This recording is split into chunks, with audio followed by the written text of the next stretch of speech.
One day, James had to wait at the station till Edward and his train came in. This made him cross. After James had finished his work, he went back to the yard and puffed on to the turntable. He was still feeling very bad-tempered. Thomas and Percy overheard that and were furious at James's comment. Next morning, James's driver was suddenly taken ill.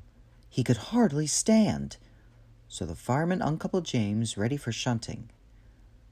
James was impatient. Suddenly, the signalman shouted.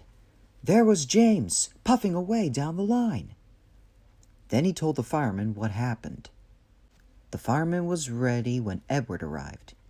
The inspector saw the pole and a rope. Meanwhile, James was laughing. But the fun soon ended as he was going faster and faster.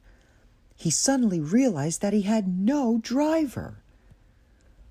Edward was panting up behind with every ounce of steam he had. At last, he caught up with James.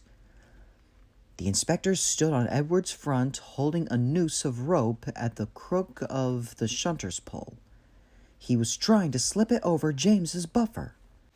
The engines swayed, they lurched, they rattled, they rolled. But at last they caught James. The inspector pulled the noose tightly, and gently braking, Edward's driver checked the engine speed, and James's fireman scrambled across and took control. The engines arrived at the station side by side. Sir Topham Hatt was waiting.